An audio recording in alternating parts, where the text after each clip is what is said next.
Hello. मैं तुम्हारी मदद करूंगी उस आदमी को बर्बाद करने में।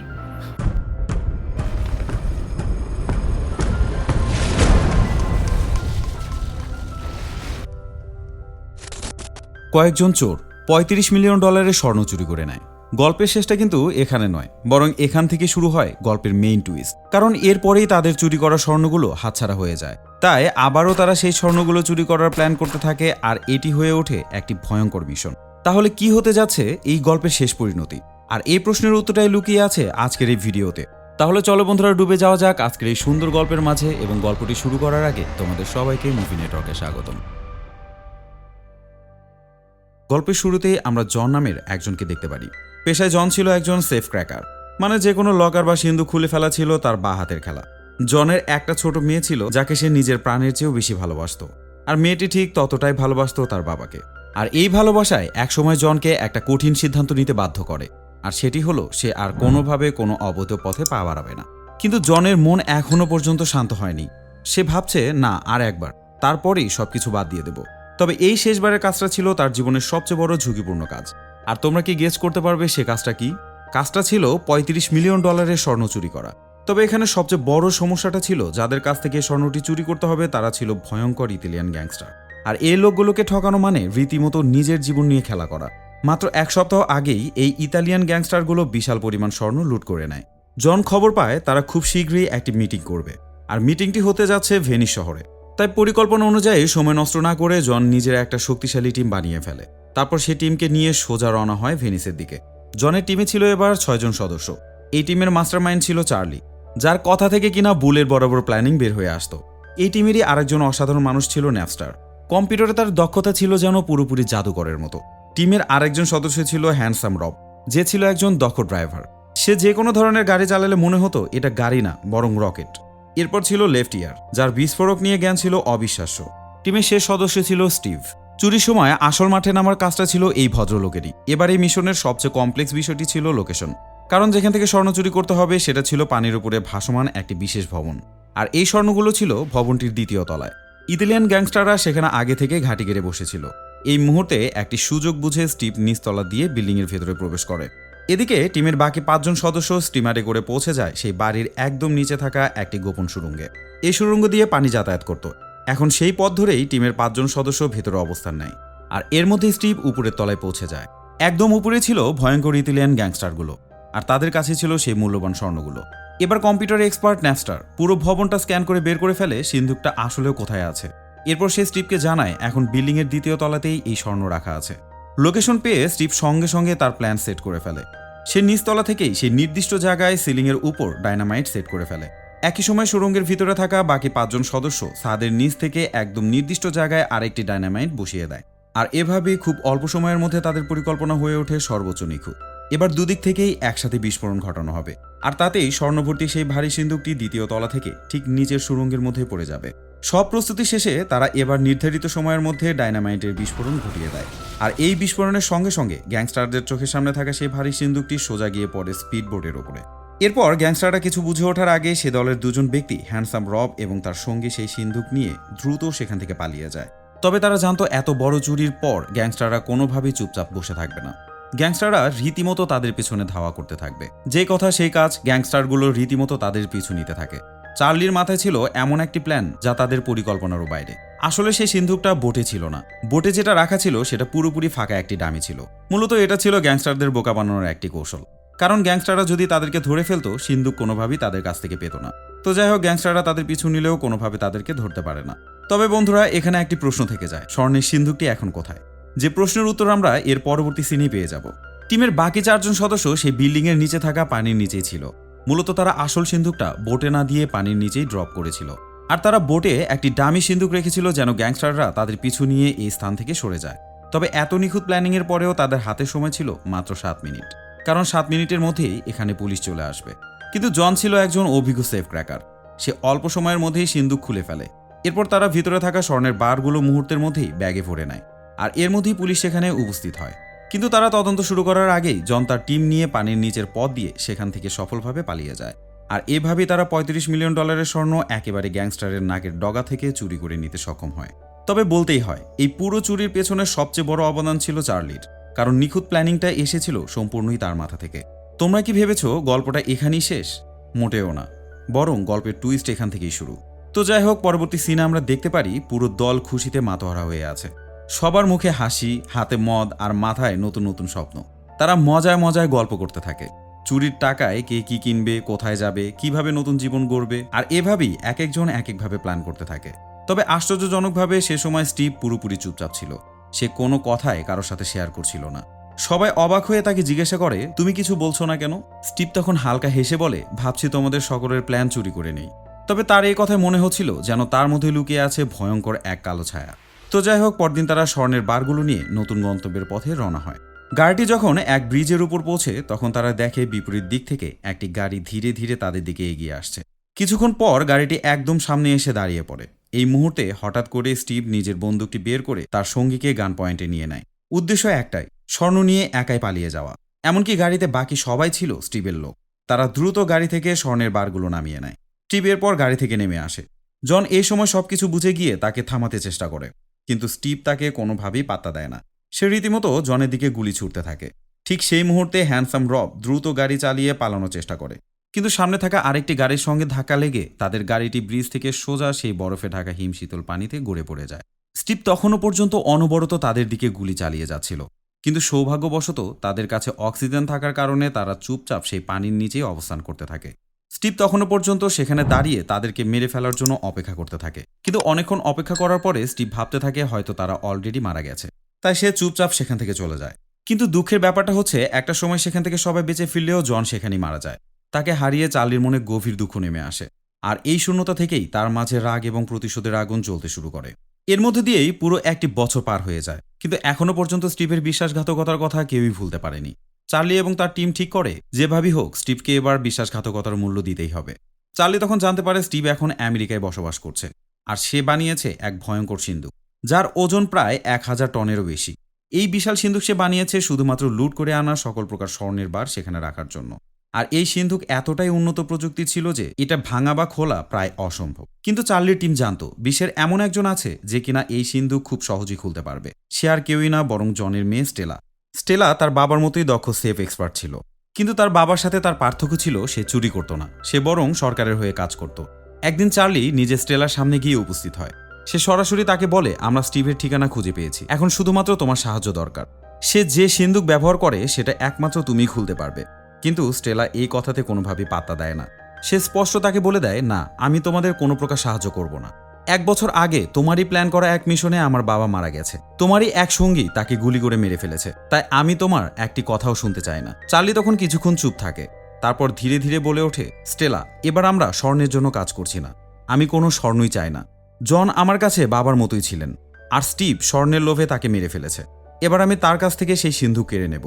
এই কথাগুলো বলে চার্লি মাথা নিচু করে সেখান থেকে চলে যায়। তবে কিছুক্ষণ পর স্টেলার কাছ থেকে একটা ফোন কল আসে। ওপাশ থেকে স্টেলা দৃঢ় কণ্ঠে বলে ওঠে, আমি তোমাকে সাহায্য করব। স্টিভ আমার বাবাকে মেরেছে, এবার আমিও তাকে কোনোভাবে ছাড়ব না। আর এভাবেই পুরো দল একত্রিত হয়ে যায়। তবে এবার জনের জায়গায় ছিল তার মেয়ে স্টেলা। এবার পুরো টিম লস অ্যাঞ্জেলেসের উদ্দেশ্যে রওনা হয়, কারণ সেখানে এখন স্টিভের লুকিয়ে থাকা বিলাসবহুল জীবন চলছে। এরপর তারা স্টিভের বাড়ির পাশে পৌঁছে যায়। পুরো এলাকায় ছিল হাইলি সিকিউরড। এ সময় ন্যাস্টার পুরো সিস্টেম স্ক্যান করে জানায় এখানে লাগানো আছে কার্সন নামক একটি সিকিউরিটি সিস্টেম। গত 5 বছরে বিশ্বের কোনো হ্যাকারই এটা ভাঙতে পারেনি। আর এই কার্সন কোম্পানি প্রতি বছর একটা প্রতিযোগিতার আয়োজন করে। এই প্রতিযোগিতায় $50,000 পুরস্কার হিসেবে ঘোষণা করা হয়। আর এই প্রতিযোগিতার প্রধান কাজ হলো এখানকার সিকিউরিটি সিস্টেম হ্যাক করে দেখাতে হবে। আর এই তথ্যগুলোর মধ্যে দিয়ে তারা বুঝে যায় এটা হতে যাচ্ছে তাদের জীবনের সবচেয়ে কঠিন চ্যালেঞ্জ। এতদিনে একটাও হ্যাকার কার্সন সিকিউরিটি ভাঙতে পারেনি।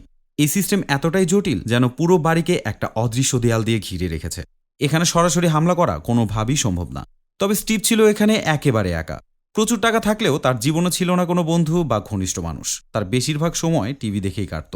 আর এই সুযোগটাই কাজে লাগাতে চায় চার্লির টিম। তারা প্ল্যান করে যেভাবেই হোক কাউকে তার বাড়ির ভিতরে পাঠাতে হবে। আর এর মাধ্যমে তারা বোঝার চেষ্টা করবে বাড়ির ভিতরের গঠন কেমন, কোন ঘরে কি আছে, কোথায় সিন্দুক রাখা হয়েছে, আর সিকিউরিটি কোথায় সবচেয়ে কড়া। কিন্তু সমস্যা একটাই, স্টিভ তো এখানকার সকলকেই চেনে, কারণ সে এই দলেরই কেউ একজন ছিল। চেনে না শুধু স্টেলাকে।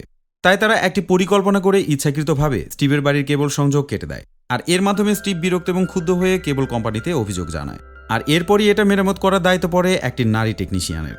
আর তোমরা তো বুঝতেই পারছো এই নারী টেকনিশিয়ানটিকে। স্টেলা এবার টেকনিশিয়ানের ছদ্মবেশে স্টিভের বাড়িতে প্রবেশ করে।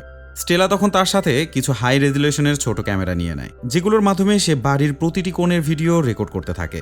ঘরের অভ্যন্তরীণ নকশা, প্রবেশপথ, সিকিউরিটি ক্যামেরাগুলোর অবস্থান সবকিছুই সে নিখুঁতভাবে ধারণ করে ফেলে। এভাবেই স্টেলার সাহস আর চালির পরিকল্পনা মিলে নিখুঁত সমন্বয়ে একটি নতুন ইতিহাস রচিত হতে থাকে। প্রতিশোধের এক সূক্ষ্ম এবং নিপুণ ফাঁদ ধীরে ধীরে তৈরি হতে থাকে। স্টেলা যখন স্টিভের বাড়ির ভেতরে প্রবেশ করে, তার দৃষ্টি পড়ে ঘরের ভেতরে ছড়িয়ে থাকা জিনিসপত্রের ওপর, যেগুলো শুধু দামি নয় বরং কারো কারো জীবনের অর্ধেক স্বপ্নের প্রতিচ্ছবি। সে মুহূর্তেই তারা উপলব্ধি করে স্টিভ শুধু তাদের স্বর্ণ চুরি করেনি, সে রীতিমতো তাদের স্বপ্ন, তাদের আশা এবং তাদের ভবিষ্যৎ চুরি করেছে। যেমন সেই 1 বছর আগের চুরির পর স্টিভ কিনেছিল একটি বিলাসবহুল বাড়ি, যা তাদের দলের সবারই লালিত স্বপ্ন ছিল। আর ঘরের কোণায় রাখা ছিল মিউজিক সিস্টেমটি, যেটা ছিল আরেকটি সদস্যের সবচেয়ে বড় একটি আকাঙ্ক্ষা। সবকিছু দেখে যেন তাদের মনে ক্ষোভ আর বেদনা একসাথে গর্জে ওঠে। তারা সবাই গভীর আবেগে বলে ওঠে, সে শুধুমাত্র আমাদের স্বর্ণ চুরি করেনি, সে চুরি করেছে আমাদের স্বপ্ন। অন্যদিকে স্টেলা তার কাজ শুরু করে দেয়। সে খুব দ্রুত কেবল সংযোগ করে ফেলে, আর এই সময়ের মধ্যে স্টিভ তার সাথে কথোপকথন শুরু করে, চেষ্টা করে বন্ধুত্ব করার। এমনকি শেষ পর্যায়ে সে তাকে ডিনারের আমন্ত্রণ জানায়। আর এ সময় পরিস্থিতি এমন দাঁড়ায় যে স্টিভকে বাড়ির বাইরে বের করাই হয়ে দাঁড়ায় তাদের একমাত্র সুযোগ। তাই স্টেলার তার উপরে অনেক দ্বিধা এবং ক্রোধ থাকা সত্ত্বেও স্টেলা রাজি হয়ে যায় তার সাথে ডিনার করার জন্য। স্টেলা যখন বাড়ির বাইরে চলে আসে, চার্লি তখন তাকে বলে, তোমার ডিনারে যাওয়ার কোনো প্রয়োজন নেই। যতক্ষণ না স্টিভ জানতে পারে তুমি ডিনারে যাচ্ছ না, ততক্ষণ পর্যন্ত আমরা নির্বিঘ্নে কাজ চালিয়ে যেতে পারবো। তো যাই হোক, এখন তাদের হাতে রয়েছে স্টিভের বাড়ির সম্পূর্ণ নকশা। তবে সমস্যা এখানেই শেষ নয়, কারণ সিন্দুকের ভিতরে রাখা স্বর্ণের বারগুলোকে পৌঁছাতে হবে এমন এক জায়গায় যেটা মেইন গেট থেকে অনেকটাই দূরে। আর এতগুলো স্বর্ণবার একসাথে বহন করা প্রায় অসম্ভব। তাই তারা পরিকল্পনা করে গাড়ি দিয়ে স্বর্ণগুলো স্থানান্তর করবে। কিন্তু চ্যালেঞ্জ ছিল অন্য জায়গায়। যে রাস্তা দিয়ে তারা স্বর্ণের গাড়ি নিয়ে যাবে, সেই রাস্তার টানেলের উচ্চতা মাত্র 6 ফুট। এমন ছোট আকারের গাড়ি কোথায় পাওয়া যাবে? আর যদি পাওয়াও যায়, তাহলে সেটা কি এতটাই শক্তিশালী হবে এত ভারী স্বর্ণ নেওয়ার জন্য? এরপর তারা সবাই মিলে এই সমস্যা সমাধান করার জন্য সমাধান খুঁজতে থাকে। স্টিভের বাড়ির নকশা সামনে রেখে তারা একের পর এক পরীক্ষা নিরীক্ষা চালাতে থাকে। এখানে একটি মাত্র ভুলও করা যাবে না, সবকিছুই হতে হবে নিখুঁত, সূক্ষ্ম আর পরিকল্পিত। এরপর দলের অন্যতম সেরা ড্রাইভার রব, সে সঙ্গে নিয়ে আসে একজন দক্ষ গাড়ির মেকানিককে। এরপর তারা তাকে স্পষ্টভাবে তাদের সূক্ষ্ম পরিকল্পনাগুলো বলতে থাকে। তাদের প্রয়োজন এমন ছোট আকারের বিশেষ গাড়ি যা 6 ফুট টানেলের ভিতর দিয়ে অনায়াসে চলতে পারবে এবং অনায়াসে বহন করতে পারবে সিন্দুক ভর্তি সেই ভারী স্বর্ণগুলোকে। এরপরই পরিকল্পনা অনুযায়ী গাড়িগুলোর উপরে বসানো শুরু করে ভারী এবং মজবুত লোহার প্লেট, যার ফলে প্রতিটি গাড়ি ভারী স্বর্ণ বহনের জন্য শক্তিশালী হয়ে ওঠে।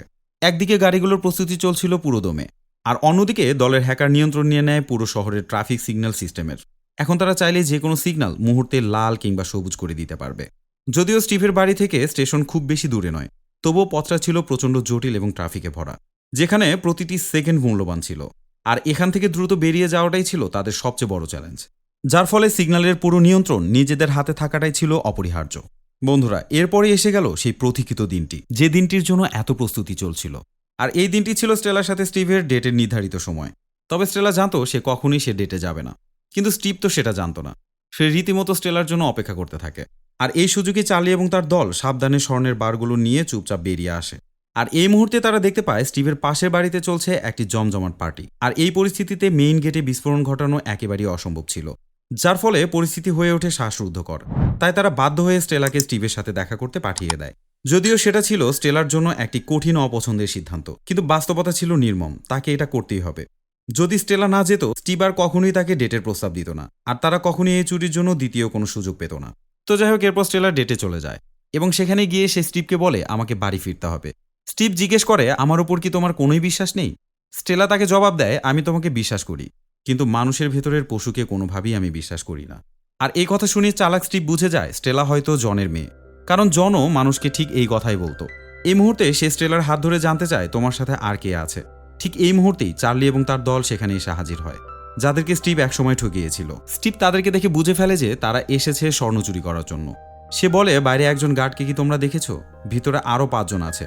তোমরা সিকিউরিটি হ্যাক করতে চেয়েছিলে, আমি এখনই এটার সেটিংস পাল্টে দিচ্ছি। এমনকি আমার কাছে কেবলমাত্র 2টি স্বর্ণের বার আছে, তোমরা কি সেটা নিতে চাও? চার্লি সাহস করে বলে, হ্যাঁ। স্টিভ হাসতে হাসতে বলে, এই সুযোগ আর তোমাদের নেই, সেই সুযোগটা তোমরা রীতিমতো হারিয়ে ফেলেছ। স্টিভের এমন কথা শুনে চার্লি হঠাৎ তার মুখে ঘুষি মেরে বসে, যার ফলে সে রীতিমতো মেঝেতে লুটিয়ে পড়ে। বন্ধুরা, তোমরা হয়তো ভাবছো এত প্ল্যান করার পরেও সবকিছু এভাবে ভেস্তে কিভাবে গেল, আর এই প্রশ্নের উত্তর ভিডিওর পরবর্তী অংশগুলোতেই তোমরা পেয়ে যাবে। তো যাই হোক, একটু পরে তাদের হ্যাকার জানায়, আমি ফোনে শুনলাম স্টিভের গার্ড বলেছে 4টায় একটি হেলিকপ্টার আসবে, আর ঠিক 8টায় তারা সব স্বর্ণ নিয়ে মেক্সিকোর দিকে রওনা হবে। আর এই খবর শুনে সেখানকার সবাই হতাশ হলেও একজন বলে ওঠে, এটা আমাদের জন্য খুব ভালো খবর। এতক্ষণ পর স্বর্ণ আমাদের একদম কাছে চলে আসছে। এরপরে সিনে আমরা দেখতে পারি স্টিভ একটি শপে ঢুকে একজনকে হত্যা করছে। বন্ধুরা, স্টিভ মানুষটা আসলে কতটা খারাপ যে তার সাথে বন্ধু হয়ে কাজ করে সে তারই সাথে বেইমানি করে।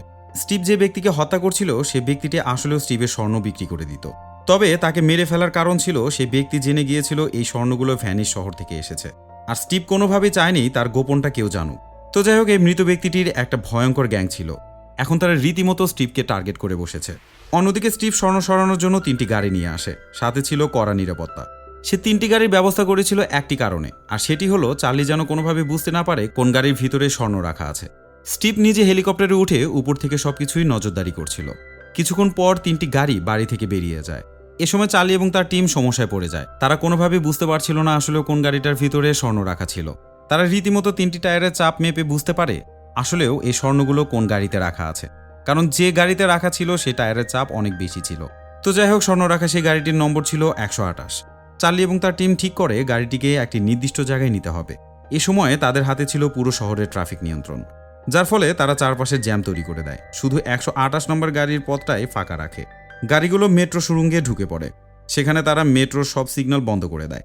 128 নম্বর গাড়ি যখন নির্দিষ্ট স্থানে পৌঁছায় তখন রাস্তার উপরে একটি বিস্ফোরণ হয়ে রাস্তা ধসে পড়ে। আর গাড়িটি এ সময় সোজা মেট্রো সুড়ঙ্গে গিয়ে পড়ে।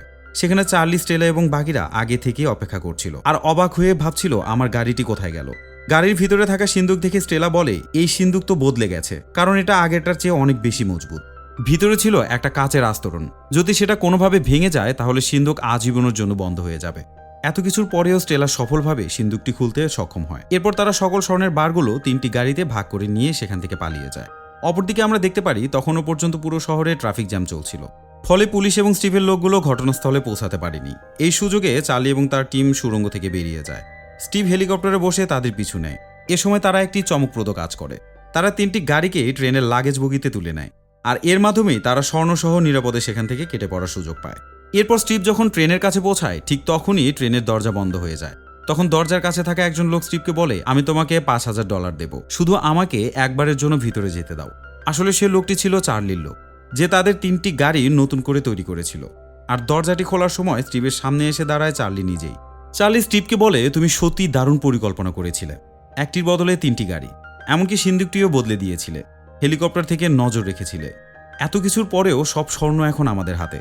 এসব শুনে স্টিভ রেগে গিয়ে বন্দুক বের করে বলে, আমার কাছে বন্দুক আছে, সব স্বর্ণ এখনই ফেরত দাও। ঠিক এই সময় হঠাৎ পেছন থেকে হাজির হয় সেই লোকটির কাজিন, যাকে কিনা স্টিভ মেরে ফেলেছিল। এরপর তার লোকেরা স্টিভের দিকে বন্দুক তাক করে তার কাছ থেকে অস্ত্র কেড়ে নেয়। স্টিভ অবাক হয়ে জিজ্ঞাসা করে, তুমি আবার কে? সে জবাবে বলে, আমি সেই ব্যক্তি যার ভাইকে তুমি মেরেছিলে।